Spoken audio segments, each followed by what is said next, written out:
Hello. അങ്ങനെ ഞാനിവിടെ എല്ലാം കഴിഞ്ഞു. Waiting for my discharge. Final പ്രൊസീജിയറിന് വേണ്ടി വെയിറ്റ് ചെയ്തിരിക്കുക. ഫൈനൽ പ്രൊസീജിയർ എനിക്ക് ഇമ്പോർട്ടൻ്റ് ഇതാണ് കേട്ടോ. ഈ സംഭവം ഊരിക്കളയണം. എവിടെ അഡ്മിറ്റ് ആയാലും എനിക്ക് ഈ സാധനം ഇഷ്ടമല്ല. ഇത്താണെങ്കിൽ 3 സ്ഥലത്തൊക്കെ ഉണ്ടായിരുന്നു. ബാക്കിയെല്ലാം ഊരി. ഇതും കൂടെ ഉണ്ട്. സോ ബർത്ത്ഡേ എവിടെ ആയിപ്പോയി. ഒരുപാട് പേര് വിഷ് ചെയ്തു. അപ്പോൾ എൻ്റെ ഹോസ്പിറ്റൽ പിക്ചേഴ്സ് ആൻഡ് വീഡിയോസ് കണ്ടപ്പോൾ കുറച്ച് പേരൊക്കെ കൺസേൺഡായി, മെസ്സേജ് അയച്ചു, വിളിച്ചു. നത്തിങ് സീരിയസ് കേട്ടോ. എനിക്ക് എൻ്റെ പ്രഗ്നൻസി ഒന്ന് സ്റ്റോപ്പ് ചെയ്യണമെന്നുണ്ടായിരുന്നു. അപ്പോൾ ആ പ്രൊസീജിയർ നമ്മളുടെ UAE പൊതുവെ ചെയ്യാൻ പറ്റത്തില്ലല്ലോ, അതുകൊണ്ട് ഇങ്ങോട്ട് വന്നതാണ്. അപ്പം അതിൻ്റെ കൂടെ എനിക്ക് കുറച്ച് സിസ്റ്റിൻ്റെ പ്രോബ്ലം ഉണ്ടായിരുന്നു. പിന്നെ അബ്ഡോമിനൽ മസിൽസ് ഇത്തിരി വീക്കായിരുന്നു.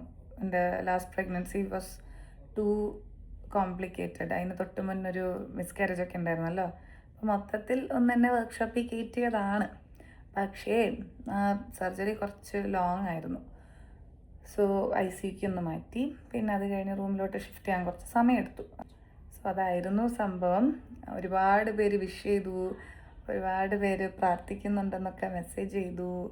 എന്നെ കിട്ടാതായപ്പോൾ എൻ്റെ കോണ്ടാക്ട്സിലുള്ളവർ വിളിച്ചന്വേഷിച്ചു. അതൊക്കെ കേട്ടപ്പോൾ ഭയങ്കര സന്തോഷമായി. I am all okay now. Ready ആയിട്ടിരിക്കുക. ഇനി തിരിച്ചു പോയി വീണ്ടും ഡാൻസ്. കിട്ടിയോ കുഞ്ഞു? വന്നാ കിട്ടിയോ? പോവാം, അമ്മച്ചി പോവാം. കുഞ്ഞു വന്ന് കുഞ്ഞമ്മച്ചി ഫ്ലവർ കൊണ്ടുവന്നോ?